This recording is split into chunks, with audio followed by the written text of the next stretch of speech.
इतना ज़्यादा थ्रेट है हमें फ्रॉम पाकिस्तान। हमें तो पता ही है हालत बहुत पतली है पाकिस्तान की, फिर भी वो बोलते हैं ना कि बंदर की आदतें जाती नहीं है। लेकिन मेरे हिसाब से over a period of time उन्होंने भी बहुत कोशिश की है अपना प्रोफाइल अच्छा करने की, टेक्निकली एडवांस करने की। अगर पाकिस्तान कुछ भी करने की कोशिश भी करता है तो हम बहुत सक्षम है पाकिस्तान को उल्टा जवाब देने के लिए। आई नो आपकी जो पोस्टिंग वो सियाचिन में रही है and that is most difficult place to survive. बहुत ही मुश्किल कंडीशंस में इंडियन आर्मी सियाचिन में सर्व करती है। वहाँ पे कम से कम आप 3 से 4 महीनों तक वहाँ पे रहते हो, बिकॉज वो 4 महीने आपके लिए बहुत इंपॉर्टेंट होते हैं। उसमें आप घर नहीं जा सकते, ना घर वालों से कांटेक्ट कर सकते हो, ना घर वालों की कोई चिट्ठी आती है। जैसे आपने कहा कि हम बहुत ज़्यादा पावरफुल होते जा रहे हैं, बट जितना ज़्यादा पावरफुल होते जाते हैं उतना ज़्यादा एनिमीज बढ़ने के चांसेस बढ़ जाते हैं। खौफ भी तो उतना बढ़ता है। JNK में एक एक टेररिस्ट ऑर्गेनाइजेशन का खात्मा कर रहे हैं। सर मैंने कहीं पे पढ़ा था दैट पाकिस्तान का जो आर्मी कल्चर है दैट इज़ वेरी डोमिनेटिंग। एक ना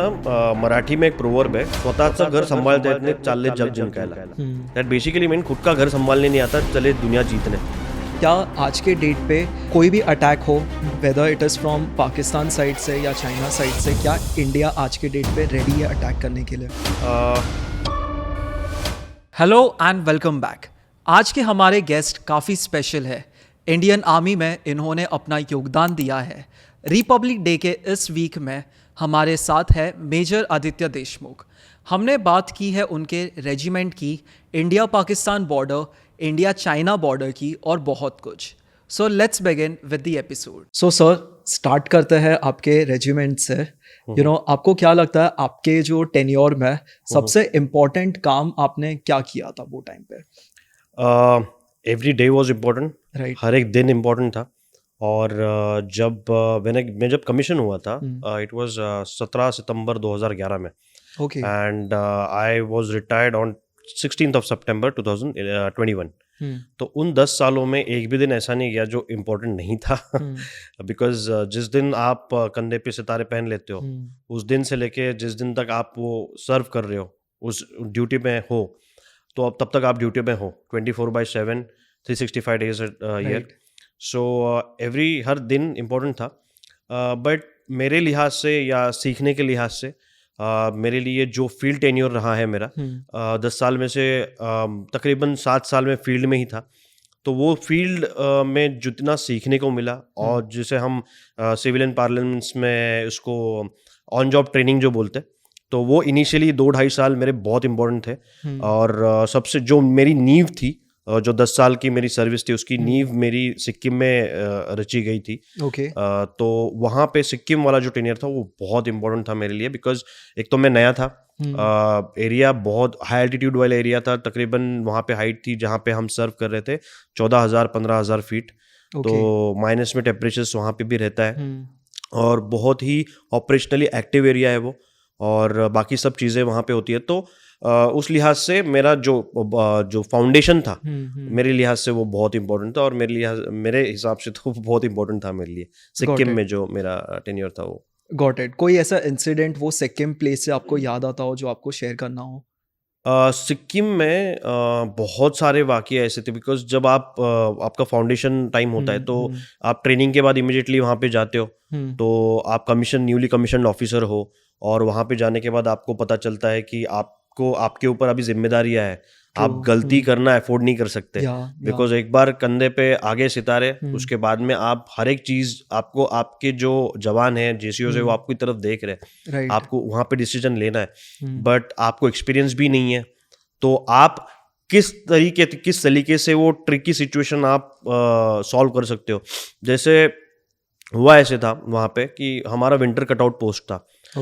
विंटर कटआउट पोस्ट से मेरा मतलब है कि बहुत ज़्यादा स्नोफॉल होने की वजह से वो पर्टिकुलर पोस्ट, वहाँ पे हम LAC पे थे, लाइन ऑफ एक्चुअल कंट्रोल, जो कि हमारा तिब्बत और चाइना के साथ जो है। तो वहाँ पे था मैं, सॉरी।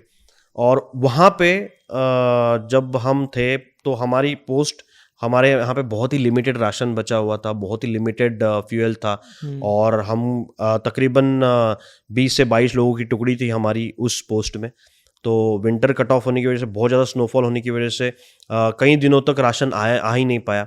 ओके। और कई दिनों तक हम लोगों को जो भी अवेलेबल हमारे रिसोर्सेज थे हाँ। उसी से गुजारा करना था। हम्म। बट तो वही सबसे इम्पोर्टेंट चीज़ थी कि लॉजिस्टिक्स को हमारे कैसे मेंटेन रखना है, कैसे सस्टेन करना है, और जो भी हमारे पास अवेलेबल रिसोर्सेज है वो हमें कैसे, जब तक, और ऐसा नहीं है कि आज स्नोफॉल नहीं हुआ है तो कल भी नहीं होगा तो फिर तो रोड क्लियर हो जाएगा। You can not predict. या प्रेडिक्शन नहीं होता है। राइट। रोड क्लियर तभी होगा जब स्नोफॉल रुकेगा, क्योंकि जब तक स्नोफॉल चल रहा है, और कंटिन्यूसली 3-3 4-4 दिनों तक स्नोफॉल चलता था, और तकरीबन 10-10 15-15 फीट बर्फ जमा हो जाती थी। तो ऐसे हालात में आपको सस्टेन भी करना है, आपके जवानों का मोरल भी हाई रखना है, आपको एट द सेम टाइम पूरा आपका रूटीन भी सेट रखना है। हम वहाँ पे कंप्लेसेंट नहीं हो सकते। और ये जस्ट मैं कमीशन होके 1-1.5 महीने में मैंने ये, बिकॉज मैं सब नवंबर दिसंबर के महीने में वहाँ पे आया था सिक्किम में, और वहाँ पे तो विंटर शुरू ही हो जाती है विंटर तब स्टार्ट तक। होता है। राइट। और विंटर्स जैसे शुरू होती है जनवरी फरवरी का महीना, तो बहुत ही पीक विंटर्स होती है हिमालय में। आप अगर हम लोग जैसे जानते देखते भी है कि शिमला में बर्फ गिर रही है, हिमाचल, कुल्लू मनाली, सिक्किम, नॉर्थ ईस्ट, अरुणाचल प्रदेश में बहुत ज़्यादा बर्फ गिरती है। तो वैसे हो गया था। तो उस वक्त मैंने, मेरे जो जेसीओ साहिबान थे वो बहुत ज़्यादा एक्सपीरियंस होता है उनको, बट वो ऑफिसर नहीं होते हैं। ऑफिसर आप हो, उनसे उम्र में बहुत कम हो लेकिन ओहदे से बहुत ऊपर हो। राइट। तो ऐसे वक्त आप बेझिझक उनसे बातचीत करना और डिसीजन लेना, और उनके साथ बैठ के लॉजिस्टिक्स को वर्कआउट करना कि हमारे पास इतना राशन बचा हुआ है और इस राशन में हम कितने दिनों तक सस्टेन कर सकते हैं, तो उसका लिमिटेशन, वो वेस्ट ना हो उसमें से कुछ भी। छोटी से छोटी चीज़ भी, जैसे नींबू हो गया या टमाटर हो गया या प्याज हो गया या आलू होगी, वो लिमिटेड है आपके पास, गॉट इट। और वो चीज़ें आपको सस्टेन करने हैं, और उसमें से वेस्टेज भी ज़्यादा नहीं जाने देना है। तो जो भी चीज़ें अवेलेबल है, सपोज दूध, जैसे वहाँ पे टेट्रा पैक्स होते थे दूध के, तो वो कैसे ऑप्टिमली यूज़ करना है, कितने उसमें से उसमें से अगर बहुत ज़्यादा है तो उसमें से पनीर वगैरह निकाल के वो भी एक वो भी मील एक बन सकती है। तो ये सब चीज़ें छोटे से छोटी डिटेल्स से लेके आप वहाँ पे, आपको ऑब्जर्वेशन करना है, दुश्मन का ऑब्जर्वेशन करना है, आपको पेट्रोल्स निकालने हैं, आपको पेट्रोलिंग में जाना पड़ेगा। वहाँ पे पेट्रोलिंग होती है तकरीबन जैसे अगर LRP होगी, लॉन्ग रेंज पेट्रोल्स होगी, हमारे हेडक्वार्टर से मैसेज आता है कि आप 1-2-3 दिन की लॉन्ग रेंज पेट्रोल प्लान करो, और उसमें एक सर्टेन मिशन टाइप ऑफ होता है वो, तो वो चीज़ें आपको करनी होती है। तो वो सब चीज़ों के मद्देनज़र रखते हुए जब वो सिचुएशन मुझ पे आई थी, तो वो टाइम मुझे बहुत ही, हमेशा के लिए मेरे को वो चीज़ का हेल्प भी हुआ। सियाचिन में जब मैं पुंछ राजौरी सेक्टर में भी जब पोस्टेड था, तो वो जो डायनामिक्स मैंने तब डिज़ाइन किए थे, वो जो चीज़ सीख मैंने वहाँ से ली थी कि कम राशन में हम ज़्यादा से ज़्यादा दिनों तक कैसे सस्टेन हो सकते हैं, तो वो मुझे सीख मिली। तो जिसकी वजह से मुझे आगे जाके आगे के फील्ड्स में वो अनुभव मुझे बहुत ज़्यादा काम आया। Nice nice. So do you think that India में सेल्फ डिफेंस के लिए गन्स अलाउ करने चाहिए? ये बहुत ही कंट्रोवर्शियल होगा अगर मैं इस चीज़ का जवाब हाँ में दूंगा, या ऐसे भी हो सकता है नहीं भी दूंगा, तो भी ये चीज़ किसी और डायरेक्शन में जा सकती है। राइट। मेरे लिहाज से जैसे फिलहाल जो पॉलिसी है इंडिया की, जिनको लगता है या जो लाइसेंस लेते हैं, कंसिडरिंग उनके ऊपर अगर जान का कोई खतरा है या फिर सेल्फ डिफेंस के लिए अगर कोई लेता है, तो उसका बहुत मेरे हिसाब से तो और ज़्यादा रिस्ट्रिक्शंस भी होना चाहिए उस चीज़ में, और कंसिडरेशन भी होना चाहिए उस चीज़ का कि आप वो अगर गन्स दे रहे हो तो आप किस बेसिस पे दे रहे हो या किससे दे रहे हो। जैसे बहुत सारे फौजी जो रिटायर होते हैं, जवान या जेसीओ साहिबान या ऑफिसर्स भी, तो उन्होंने पहले गन या वेपन्स हैंडल किए हुए होते हैं, तो उनको लाइसेंस मिलना आसान होता है, और वो प्रोफेशनल उनके जॉब के लिए ही वो लेते हैं, लाइसेंस लेते हैं, वेपन्स खरीदते हैं। बट वैसा ही चीज़ बाकी सिविलियंस के साथ नहीं हो सकता। बहुत सारे लोग सेल्फ डिफेंस के लिए रखते हैं, बट इसका एक अलग आंसर मेरे हिसाब से मुझे लगता है कि अगर हम लोग हमारी जो सिस्टम है, लॉ एंड ऑर्डर है, उसका और ज़्यादा कड़ी तरीके से इम्प्लीमेंटेशन करें, और वो ज़्यादा कड़े से कड़े चीज़ें होने लगी, और अगर कुछ गलत होता है तो कड़ी से कड़ी अगर सज़ा होती है, तो ऑटोमेटिकली ये सब, इन सब चीज़ों पे तवज्जो देने का मुझे नहीं लगता ज़्यादा ज़रूरत है। तो ओवरऑल अगर देखा जाए तो मेरे हिसाब से लाइसेंस दे के बहुत ज़्यादा कंसिडरेशंस उसमें होनी चाहिए, तब वो गन्स देने चाहिए, अदरवाइज मुझे नहीं लगता इसकी कुछ ज़रूरत है, स्पेशली राइट। भारत जैसी जगह पे जहाँ पे बहुत लोग बेसिकली सौहार्द से रहते हैं। हम जिस अगर मीडिया की देखें तो मीडिया में कुछ चीज़ें बहुत बढ़ा चढ़ा के बोलते हैं, बट ऐसा है नहीं। ऑन ग्राउंड अगर आप देखोगे, स्पेशली सीमावर्ती इलाकों में देखोगे, तो लोग बहुत सौहार्द से रहते हैं। आज की ओके। तारीख में चीज़ें बहुत बदली है, लॉ एंड ऑर्डर और जो डायनामिक्स था पुलिस और इंटरनल फोर्सेस का हमारे, वो भी बहुत ज़्यादा, उनके बहुत ज़्यादा राइट्स दिए गए हैं, जिसकी वजह से बहुत सारी चीज़ें कंट्रोल में आ रखी है। Got it. तो मेरे हिसाब से ज़रूरत वैसे तो है नहीं, राइट, राइट। बट वो आई प्रेरोगेटिव थिंक, होता है। या आई थिंक वो अगर कॉमनर्स को भी दे दिया अगर गन यूज करना, so one could be reason like कोई भी कैसे भी यूज कर सकता है एग्जैक्टली उसको, क्योंकि एग्जैक्टली। गुस्सा तो सभी को आता है, गुस्सा कभी भी आ सकता है, किसी ने भी कोई भी निकाल के, यू नो, जी जी। Anyone can use that gun, so I think वो ना ही हो तो बेटर है।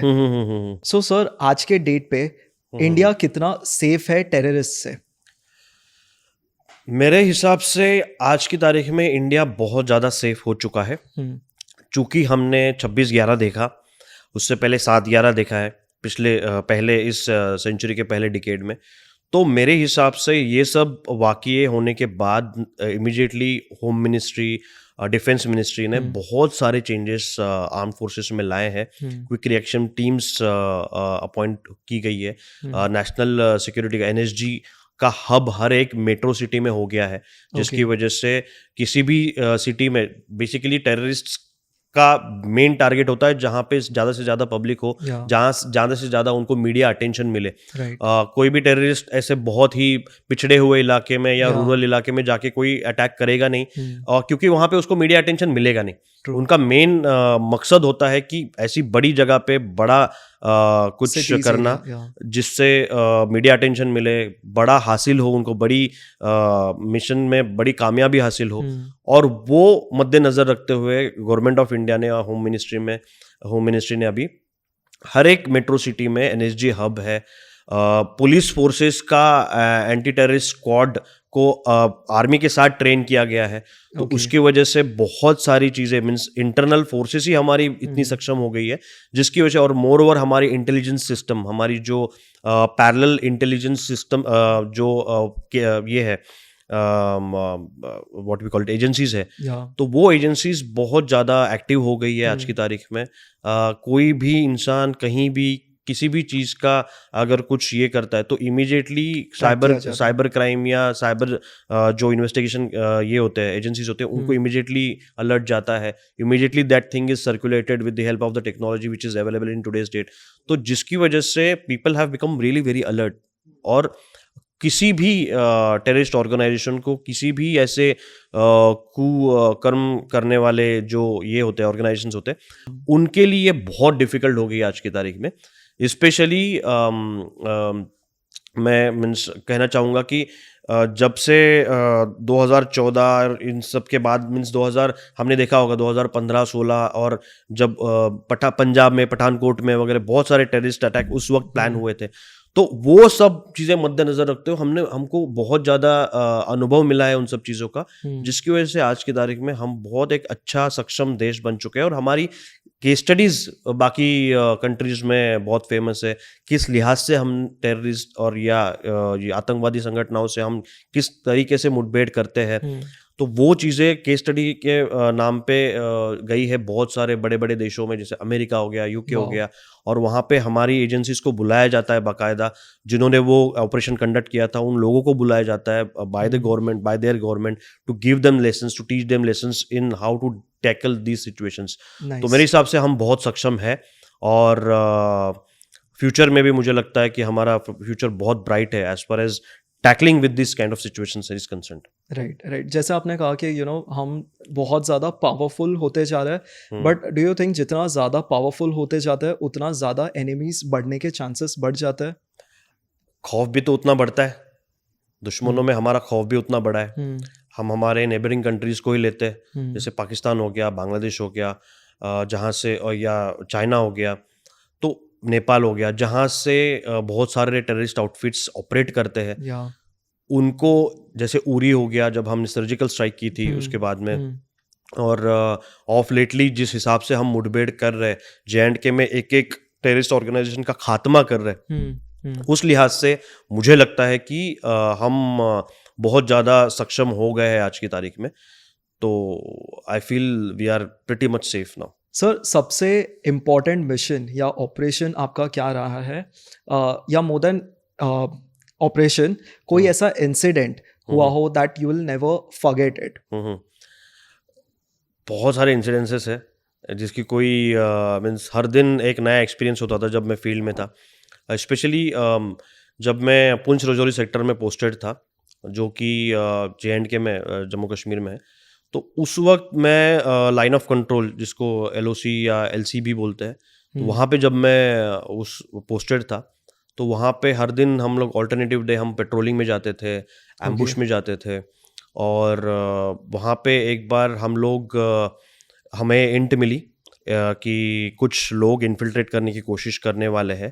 तो वो एक टुकड़ी थी 3 से 4 लोगों की, और रात में हमें इंटेलिजेंस तो मिली थी पहले से, लेकिन हम 2-3 दिन पहले से, जब इंटेलिजेंस मिली थी उसके 2-3 दिन बाद तक कंसिस्टेंटली हम सर्विलेंस वैसे भी हर रात करते थे, बट और ज़्यादा सजग होके और ज़्यादा अलर्ट होके हम वो कर रहे थे। और हम कम्युनिकेशन में थे हमारी नेबरिंग यूनिट के भी, तो कंसिस्टेंटली वो सर्वेलेंस चल रहा था। और जब पता चला कि ऐसा कुछ होने वाला है, या हमको थोड़े से साइंस दिखे सामने वाले गांव में, हमारे मीन्स पाकिस्तान के सामने वाले जो इमीडिएटली सामने गांव था, वहाँ पे थोड़ी सी रात के वक्त हमें थोड़ी हरकत दिखाई दी, जो कि कुछ हुआ नहीं उसके बाद में, मीन्स इमीडिएटली बात कुछ नहीं हुआ, वो उन्होंने जस्ट हरकत दिखाई कहीं पे, और वो जस्ट जायजा लेना चाहते थे कुछ हो रहा है या हम अलर्ट है या नहीं है। तो हमने भी कोई रिप्लाई नहीं किया, क्योंकि हम भी हमारा कुछ डिस्क्लोज नहीं करना चाहते थे, हम भी थोड़ा अलर्ट मोड पे थे। तो वो उनकी हरकत दिखा के वो चले गए। फिर 1-2 दिन के बाद फिर से वही चीज़ उन्होंने की, और ऐसे करते करते 2-3 बार ऐसे हुआ, और हमें पता था कि अभी कुछ ना कुछ होगा ज़रूर, क्योंकि हम वहाँ पे केस स्टडीज़ भी हम काफ़ी देख चुके थे। हमारे पहले जो यूनिट्स थी हमने उनसे भी बहुत सारी सीख ली थी। तो हम जब वहाँ पे थे तो उन्होंने ये उनकी मीन्स जनरली पाकिस्तान का ये टेंडेंसी है, स्ट्रैटेजी है उनकी टेंडेंसी है कि वो कुछ करने से पहले थोड़ा बहुत कुछ जायजा लेंगे। वो जनरली कोई भी दुश्मन वैसे ही करता है। तो वो उनको लगा कि वो थोड़े से कंप्लेसेंट हो गए, हमने उनको कुछ भी नहीं रोका, कुछ भी नहीं उनको आने दिया नज़दीक, तो उसके बाद में फिर वापस भी चले गए। तो ये हरकतें उनकी ये करने के बाद हमको पता था एक न एक दिन वो आ जाएंगे और हमारे ट्रैप में फंसी जाएंगे। राइट। तो ये चीज़ हमने होने दी, और उसका हमें मीन्स अलर्ट होने की वजह से और हमारे जवानों की पूरी एक प्लानिंग हमारी हुई थी, मेरी और मेरे बाजू में जो कंपनी कमांडर थे बाजू वाली पोस्ट में, तो उनके साथ मेरा कोऑर्डिनेशन हुआ। बहुत सारे पूरा एंटायर हमारा इंटरनली हम कनेक्टेड थे, इंटरनली हमारा कम्युनिकेशन बहुत स्ट्रांग था, और उसकी वजह से हम जिस दिन वो वाकया हुआ उस दिन हम लोग नीचे एम्बुश में बैठे हुए थे। हमारी नेबरिंग कंपनी की भी जवान एम्बुश में बैठे हुए थे। हमें पता था कि उसका पैटर्न वगैरह हमने समझ लिया था, वो पैटर्न के हिसाब से हमने हमारा एम्बुश लगाया था, और हमें उसमें बहुत कामयाबी भी मिली, सक्सेस मिला था। तो वो जो प्लानिंग होती है उस वक्त हमने जो चीज़ें प्लान की उसी लिहाज से, क्योंकि हम ट्रैप बिछाते गए और वो सामने वाला दुश्मन हमारे ट्रैप में फंसता गया। और हमने कोई भी साइन नहीं दिखाई थी और कोई भी एलिमेंट ऑफ सरप्राइज हमने लूज नहीं किया, जिसकी वजह से, और ये वाकया इतना इम्पोर्टेंट था बिकॉज वो जो लोग हमने न्यूट्रलाइज किए थे वहाँ पे, वो काफ़ी एक रेप्यूटेड टेररिस्ट ऑर्गेनाइजेशन से थे, और उसमें इन्फॉर्मर भी थे उनके। तो जो हमने 4 से 5 लाख लोग जो न्यूट्रलाइज किए थे, तो उसमें वो भी थे। और हालांकि वो हमसे हमारी नेबरिंग कंपनी में वो न्यूट्रलाइज किए गए थे, तो श्रेय भी पूरा हमारी यूनिट को मिला, और it was a joint effort, तो जिसकी वजह से बहुत सराहना भी हुई हमारी पूरी यूनिट की। तो अच्छा भी लगता है कि हमारे जवान जिस चीज़ के लिए वहाँ पे है और वो चीज़ उनको करने को भी मिल रही है, तो eventually that is something which is chance होता है, चांस होती है सब चीज़ें, मुकद्दर की चीज़ें होती है, डेस्टिनी की चीज़ें होती है। किसी कोई लोग जिंदगी भर वहाँ पे सर्व करते हैं, लेकिन किसी को ये करने को नहीं मिलता, और हम वहाँ पे गए और ऐसी चीज़ें हमको देखने को मिली, तो हम सौभाग्य समझते हैं अपना कि हम हमारे देश के लिए कुछ कर पाए। और हम हमेशा मीन्स मैं तो खुद पर्सनली मेरे जवानों का और सब लोगों का ऋणी रहूँगा कि मेरे को वो चीज़ करने को मिली वहाँ पे। तो definitely it was something which I will never forget. मुझे एक और चीज़ जाननी है, दैट इज़ जैसे इंडियन आर्मी में या कोई भी आर्मी में हायरार्की क्या होती है, what are the positions? Position के लिहाज से इंडियन आर्मी स्पेसिफिकली मैं बताऊंगा आपको। इंडियन आर्मी में सबसे जो जूनियर मोस्ट रैंक होती है वो है एक सिपाही, ओके। जिसे अंग्रेजी में प्राइवेट बोलते हैं या सिपाही बोलते हैं। तो सिपाही सबसे जूनियर मोस्ट होती है। उसके ऊपर लांस नायक आता है, फिर नायक आता है, उसके ऊपर लांस हवलदार होता है, फिर हवलदार होता है, हवलदार के ऊपर फिर हवलदार तक आपके जो रिक्रूट होके आप आते हो तो हवलदारी तक एक सेक्शन होता है। ओके। हवलदार के बाद आप एलिजिबल हो जाते हो सर्टन अमाउंट ऑफ ईयर्स के बाद, 24 साल के बाद जेसीओ बनने के लिए, that is junior commissioned officer. तो वो 24 साल की आपके एक्सपीरियंस के बाद आपको एक नायब सूबेदार बनाया जाता है, फिर सूबेदार बनाया जाता है। और इन सब सूबेदारों में से यूनिट में उनका सबका जो सबसे टॉप मोस्ट रैंक होता है वो सूबेदार मेजर होता है। ओके। तो सूबेदार major is the senior most recruit who has almost serve for 30 or 32 years तक उनकी सर्विस होती है। उसके Okay. बाद में वो बनते हैं। ये रही जवानों की बात। तो और ऑफिसर्स में सबसे जूनियर मोस्ट रैंक होता है लेफ्टिनेंट। राइट। जब कोई भी ऑफिसर, जब उसे कमीशन मिलता है, commission by the president of India, तो वो लेफ्टिनेंट रैंक लेके एक यूनिट में आता है, किसी भी यूनिट में आता है। उसके बाद में 2 साल के बाद कैप्टन बनता है। ओके। और 6 साल सर्व करने के बाद आप मेजर बनते हो। 12 या 13 साल सर्व करने के बाद लेफ्टिनेंट कर्नल बनते हो।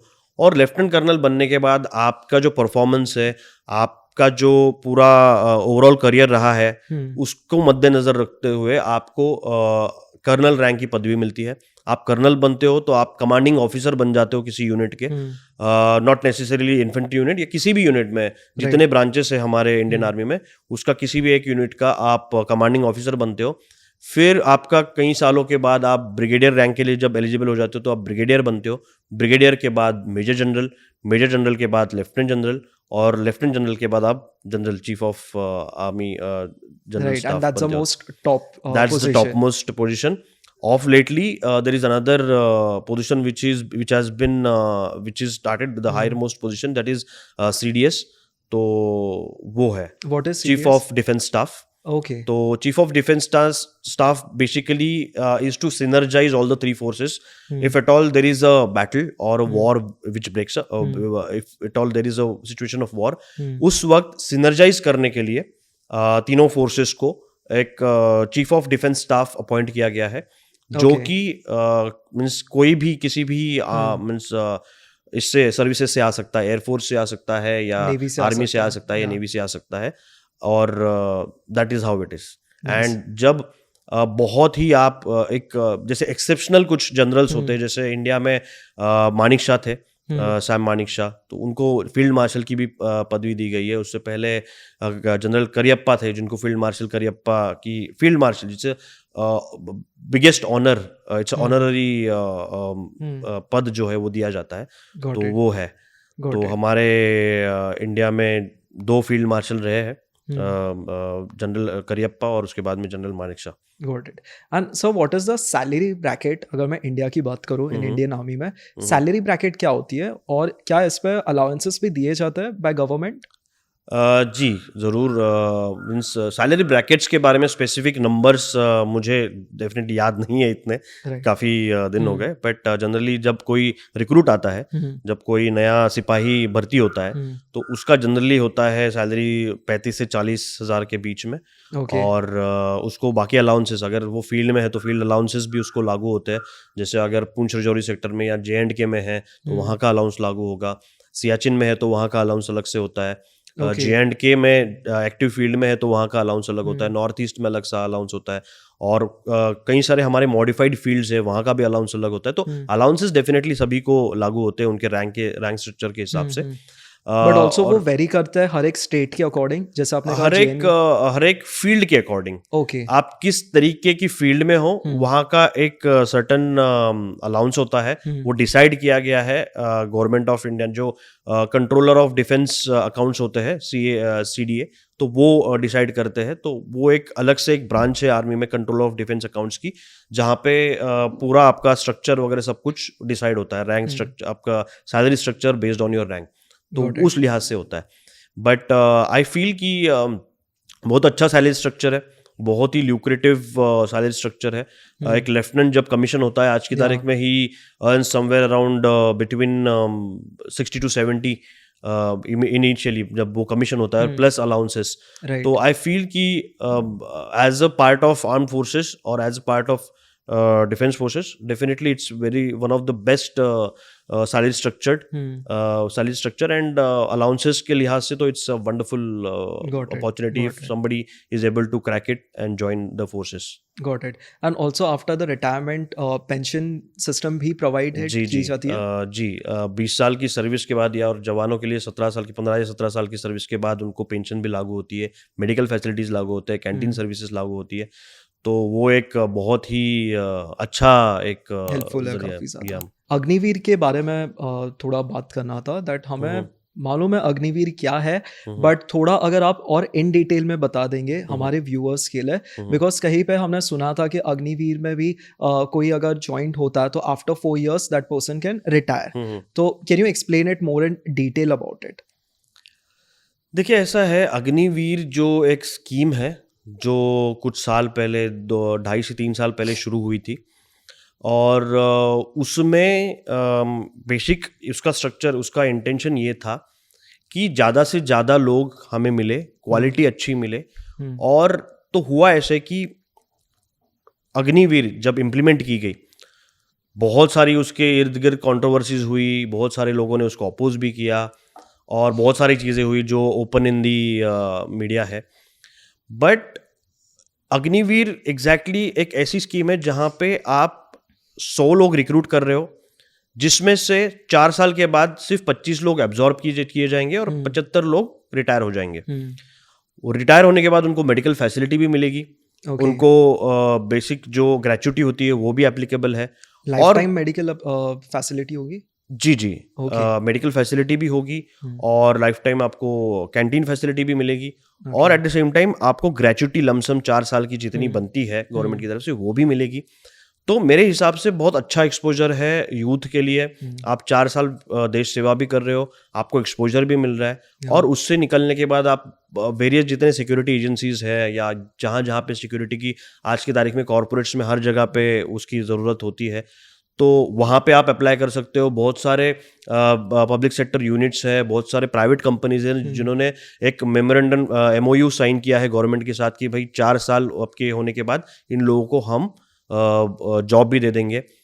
और एक दूसरा एक चैनल है जहाँ पे लोग जिस वजह से उसको ऑपोज कर रहे हैं, इज बिकॉज फिर 4 साल आप सर्व करने के बाद आपको पेंशन भी नहीं है, तो वो एक उसका एक नेगेटिव पॉइंट कंसिडर किया जाता है कि आपको पेंशन नहीं है, और 4 साल सर्व करने के बाद 4 साल सर्व करने तक ये एश्योरेंस नहीं है कि आप आगे जाके जो 25 लोग हैं उनमें से आप होंगे, या 25% जो लोग हैं उनमें से आप होंगे, तो 75% में आप आ सकते हो।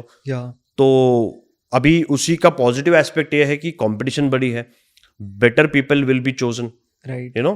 तो उसके प्रोज एंड कॉन्स दोनों हैं, बट मेरे हिसाब से 4 साल होने के बाद ही एग्जैक्टली पता चलेगा, जब पहली बैच अग्निवीर की रिटायर होगी उसी वक्त हमको एग्जैक्टली पता चलेगा कि क्या हम सच में अग्निवीर आगे कंटिन्यू कर सकते हैं, या गवर्नमेंट के हिसाब से वो आगे सक्सेसफुल होगी।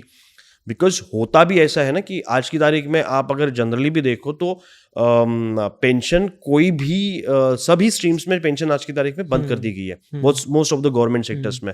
जो लोग ऑलरेडी पेंशन स्कीम के अंडर आए थे उनको तो पेंशन डेफिनेटली मिलेगी। उसकी वजह से I don't know, means monetarily ये भी कहा जाता है कि बहुत ज़्यादा प्रेशर आता है ट्रेजरी पे, आपका बहुत ज़्यादा उसमें जो आपका इनकम होता है किसी भी कंट्री का, तो मेजॉरिटी वो पेंशन देने में जाता है, और बहुत सारी countries have already done away with the pension scheme. Lot of countries have done away with the pension scheme. तो उसकी वजह से शायद हमारे, और हम अभी भी डेवलपिंग कंट्री है, हम डेवलप्ड कंट्री नहीं है, हमारी पॉपुलेशन इतनी बढ़ रही है, तो उस लिहाज से देखा जाए तो maybe somewhere government must have failed this, कि शायद वो एक जरिया हो। But I am pretty sure कि government wants to have a young profile, that is also one of the major aspects क्यों अग्निवीर शुरू की गई कि मेजोरिटी अगर कल जाके वॉर होता भी है तो मेजोरिटी आपकी प्रोफाइल यंग होगी, यंग लोग आपके जंग में शामिल हो सकते हैं, तो that is also one of the aspect of it. तो ये मिली जुली चीजें हैं जिसका इन्फरेंस या जिसका कंक्लूजन या जिसका रिजल्ट हमें 4 साल के बाद ही पता चलेगा कि क्या सक्सेस। तो मुझे लगता है कि हमें थोड़ा रुकना चाहिए, उसके बाद में उस चीज़ के बारे में ये आकलन करना चाहिए उस चीज़ का, वो ये सही हुआ या गलत हुआ है।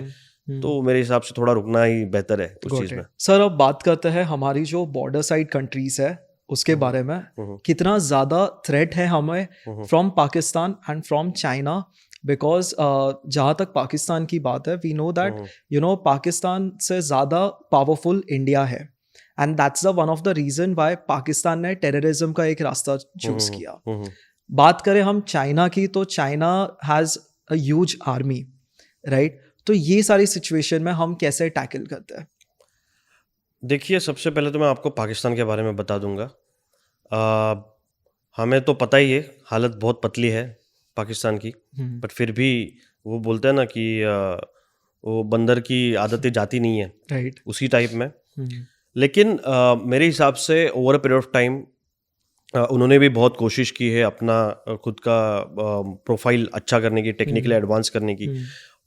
हालांकि 4 जंगों में उन्होंने मुँह की खाई है हमसे, बट मुझे नहीं लगता कि उसके बाद भी वो बाज आए हैं, राइट? तो हम आज की तारीख में मेरे लिहाज से अगर पाकिस्तान कुछ भी करने की कोशिश भी करता है तो हम बहुत सक्षम है पाकिस्तान को उल्टा जवाब देने के लिए। और पाकिस्तान का जो आर्म फोर्सेस है, जो जैसे आपने बताया कि they have started with the asymmetric war in 80s 90s में, उन्होंने वो एक तरीका अपनाया ताकि उनको लगा कि हम 1-to-1 force as a 1-to-1 force तो लड़ नहीं, सिमेट्रिक वॉरफेयर तो कर नहीं सकते इनके साथ, तो चलो एसिमेट्रिक वॉरफेयर, इन्फिल्ट्रेशन, टेररिज्म और ये सब चीज़ों के थ्रू ना, और ड्रग वॉर, तो ये सब चीज़ें उन्होंने ये वाकया करना शुरू कर दिया। जब से ये चीज़ें शुरू हुई है तब में हमने भी उसका भी मुंह तोड़ जवाब दिया है। आज की तारीख में हमारी राष्ट्रीय राइफल्स है JNK में, तो वो बहुत मुंह तोड़ जवाब देती है। पैरा SF है हमारी इन्फेंट्री है जो कि जूं के तू होने नहीं देती है। तो वो चीज़ एक बहुत मेरे हिसाब से पाकिस्तान के खिलाफ हम बहुत एक स्ट्रॉन्ग फोर्स है, और उनके लिए बहुत ये इम्पॉसिबल है कि वो कुछ भी 1 इंच भी हमारे से ज़मीन ले या कोशिश करे उस बात की। As far as China is concern, China yes definitely it's a huge army, और बहुत बड़ी उनकी आर्मी है, उनकी टेक्निकली एडवांस्ड आर्मी है, उनका जो रहन सहन है या जो उनका ट्रेनिंग का भी तरीका है वो भी बहुत एडवांस्ड है। लेकिन कहीं ना कहीं एक रोबस्टनेस जो होता है, एक डिसिप्लिन, एक ना मजबूती जो होती है, वो मेरे हिसाब से इंडियन आर्मी में भरपूर है और पुरजोर है। और हमें भले ही 1962 में हमने बिकॉज ऑफ लैक ऑफ बहुत सारी चीज़ें, facilities and everything, we were not able to actually live up to our expectations, but वहाँ पे भी हमने बहुत अच्छी तरीके से उनको जवाब दिया था 1962 में भी। और आज की तारीख में हम 2-3 साल पहले हमने जो फेस ऑफ देखा था, वहाँ पे भी हमने बहुत अच्छी तरह से उनको जवाब दिया था। भले ही वो हैंड टू हैंड उनसे मुठभेड़ हो गई थी हमारी, बट उसमें भी हमने बहुत उनको कड़ा जवाब दिया था।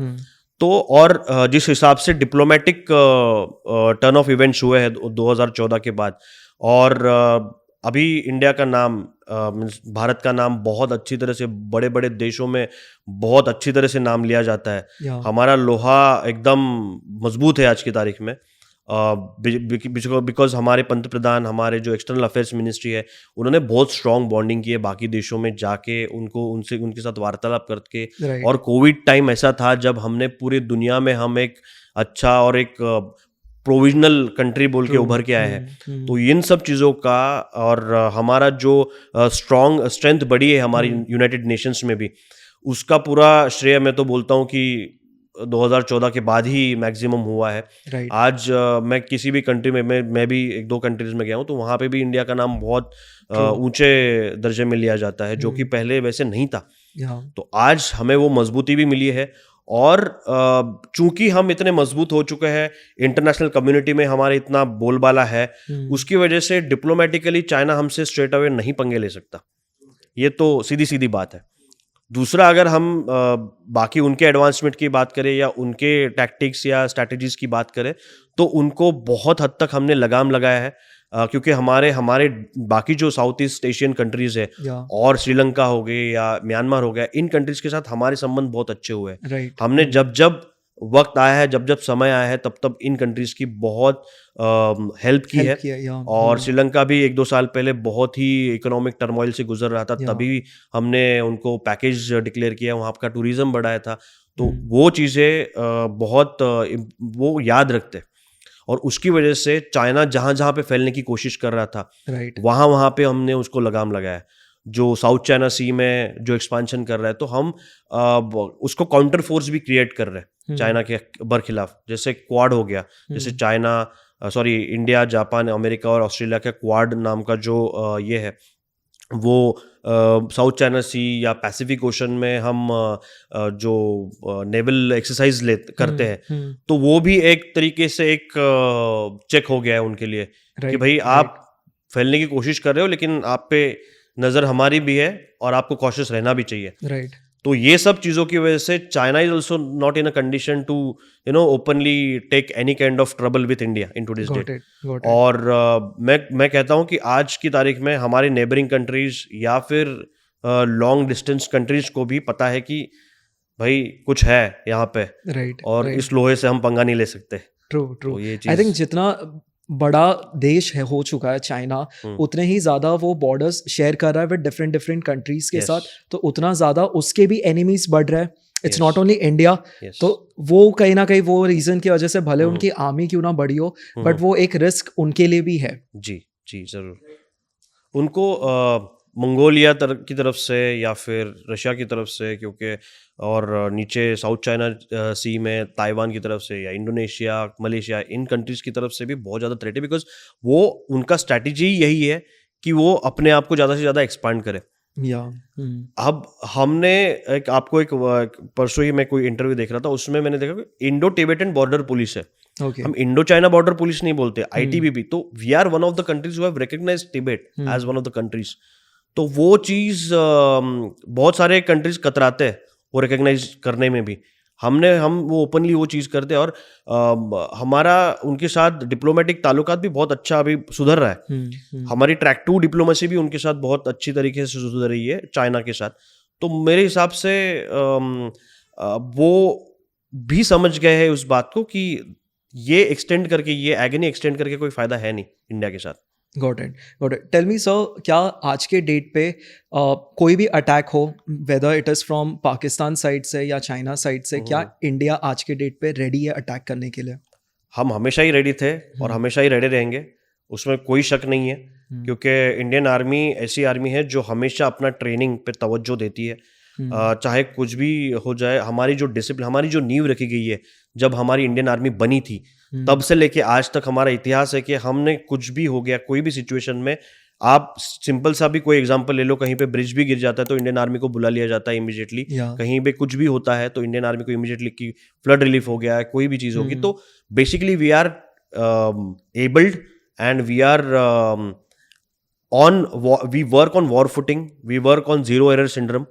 तो वो सब चीज़ें ऐसी है जो हमेशा ही हमारी खासियत रही है, और कोई भी सिचुएशन हो, आई एम डैम श्योर, जितना कि मैं 10 साल में मैंने देखा है फौज को, और आज की तारीख में भी मेरे जो या कोर्समेट्स है या बाकी सीनियर्स को मैं देखता हूँ, तो हमारी पूरी की पूरी तैयारी है, चाहे जो भी हो जाए, we are ready for everything.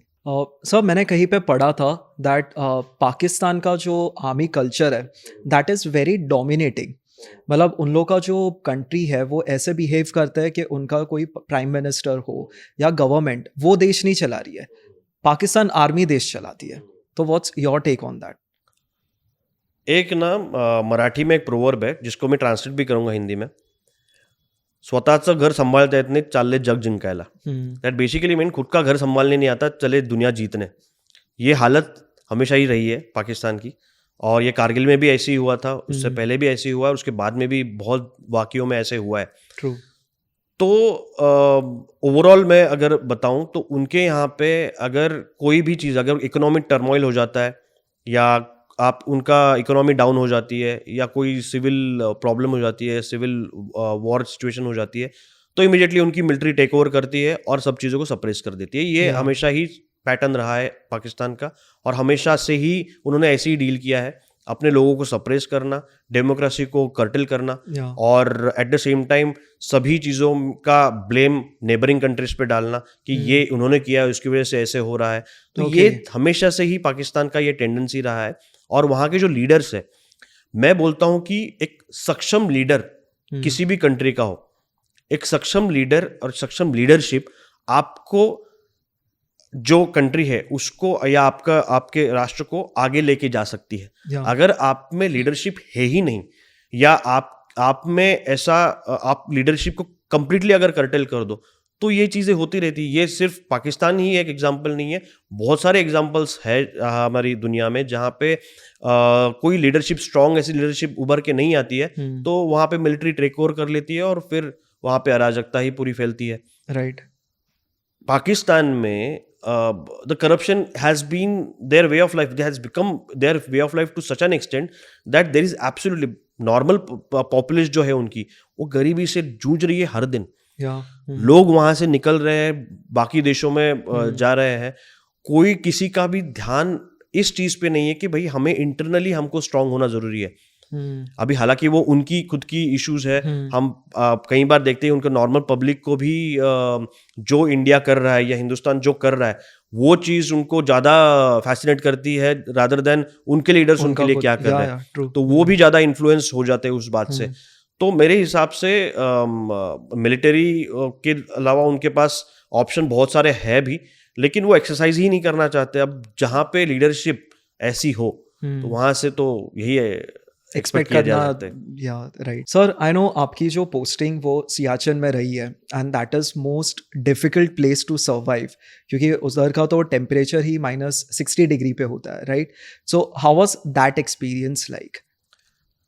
बहुत ही मुश्किल कंडीशंस में इंडियन आर्मी सियाचिन में सर्व करती है, और जो मेरा एक्सपीरियंस रहा है वो बहुत ही बहुत मेरे को सीख मिली उस पूरे टेन्योर में।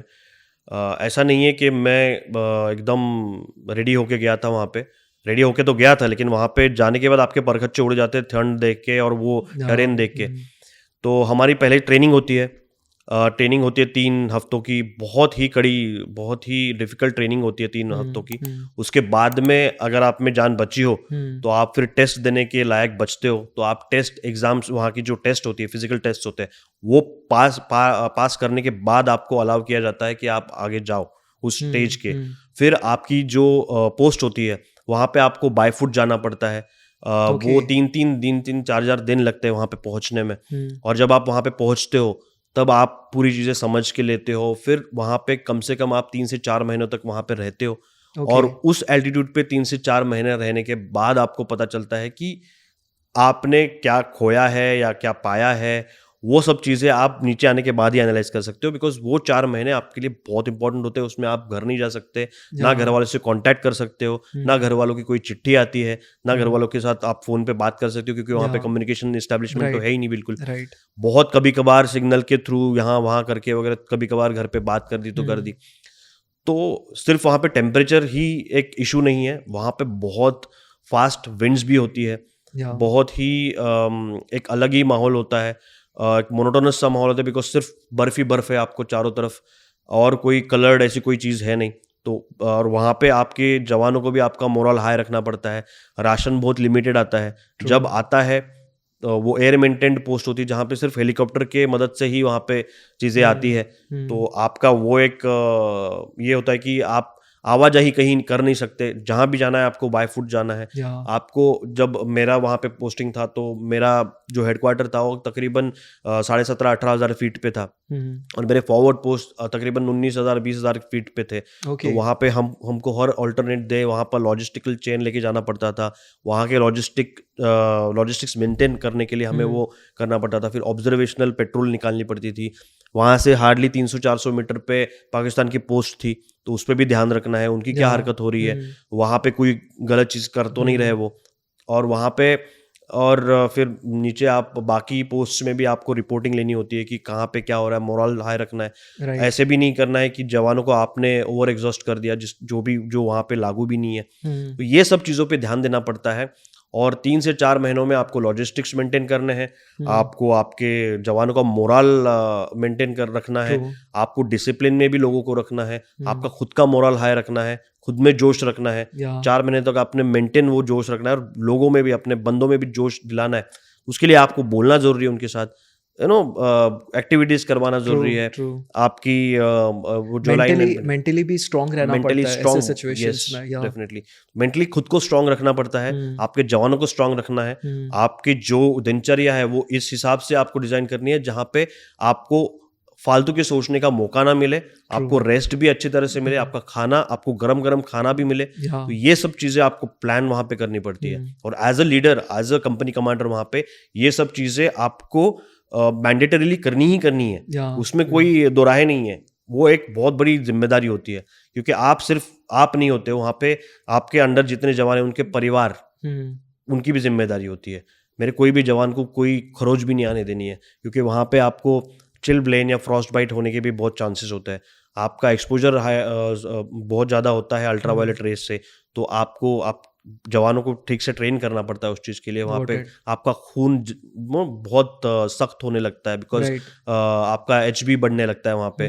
तो उनको बताना है कि पानी पीते रहना है और अपना खून पतला जितना ज़्यादा से ज़्यादा पतला रख सकते हो तो उतना रखना है। तो पानी पीते रहना उस चीज़ के लिए, फ्लूइड्स लेते रहना है, क्योंकि वहाँ पे प्यास लगती नहीं है, आपको गर्म पानी पीना पड़ता है। तो ये सब चीज़ें आपको मेडिकली उनको बहुत अवेयर रखना पड़ता है। तो ये सब चीज़ें हैं। बट ओवरऑल अगर देखा जाए तो एक पिता की तरह या एक बड़े भाई की तरह आपको सबको ट्रीट करना पड़ता है, और वैसे बनना भी पड़ता है और वैसे रहना भी पड़ता है। और कुछ लीडरशिप के जो असली जो ये होता है, टेस्ट होती है, वो ऐसी जगहों पे मेरे को देखने को मिली। और मेरे जवानों के हिसाब से मैं काफ़ी पुरजोर उस चीज़ में कामयाब रहा, और मेरे जवानों का कोऑर्डिनेशन इतना अच्छा था। मैं अपने आप को बहुत सौभाग्यशाली समझता हूँ कि सियाचिन जैसी, जो मेरा बचपन से सपना था कि सियाचिन जैसी जगह में सर्व करूँ, तो मैं वो कर पाया। और बहुत ही डायनामिक और बहुत ही वंडरफुल एक्सपीरियंस था मेरे लिए। अमेजिंग सर आपने मेरे को कहा था कि your grandfather he was World War II veteran, right? So can you share some of his stories, and also did that motivate you to join the Indian Army?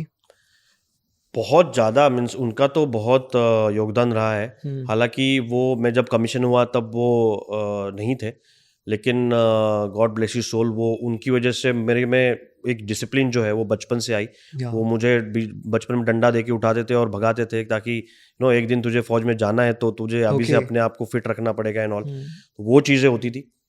लेकिन उन्होंने काफ़ी सारे, वो इन्फेंट्री में थे, और उनकी जो पलटन थी, उसके जो सिग्नल प्लेटून थी, उसके वो एक ये थे, नुमाइंदे थे। और उनके पास वो रेडियो सेट था जिसमें एक गोली लगी हुई थी, वो उन्होंने मुझे दिखाई भी थी। वो काफ़ी दिनों तक हमारे घर पे रखा हुआ था। तो उनके वक्त वो लड़ रहे थे जापानीज के अगेंस्ट। तो होता ऐसे था कि उस वक्त सुरंग होती थी। तो जब वो बर्मा में, बर्मी स्टार थे उनके पास, वो बर्मा में वर्ल्ड वॉर 2 के वक्त बर्मा में पोस्टेड थे उनके यूनिट की तरफ से, उनके रेजिमेंट की तरफ से। तो जब वो आमने सामने होते थे तो एक सर्टन एरिया हो जाता है आपका कि उस इलाके के आगे जापानीज थे, और उस इलाके में इंडियन आर्मी की तरफ से वो लड़ रहे थे। और वो जिस टुकड़ी में, जिस सेक्शन में वो थे, तो वहाँ से होता ऐसे था कि जापानीज जो लोग थे वो सुरंग खोद के आते थे, लड़ाई करते थे, मीन्स मारते थे इमीडिएटली, और उसी से भाग जाते थे। तो ये इतने सारे वाकया होने लगे थे। तो उन्होंने मेरे को बताया कि उनका काम ही होता था कि कहीं से आवाज़ आए, कहीं से खुरेदने की, या खुद वो आती है जब आप खोदते हो, तो वो अगर कहीं से आवाज़ आ रही है तो इमीडिएटली वहाँ पे अलर्ट होके जैसे कोई ऊपर आता है शूट करो। तो वो उन्होंने बहुत सारे ऐसे वाकया बताए मुझे, जो कि बहुत मीन्स ऐसे रोंगटे खड़े होने वाले इंसिडेंसेस थे। और वो एक बार अरुणाचल में उनके पोस्टिंग के दरमियान ये थे, तो वो एवलांच में वहाँ एवलांच में आ गए थे। तो वो भी बहुत दिनों तक कोमा में थे, उसके बाद में वो वापस आए। तो ऐसे कुछ वाकया थे। और मेरी mummy could not recognize him when he came back.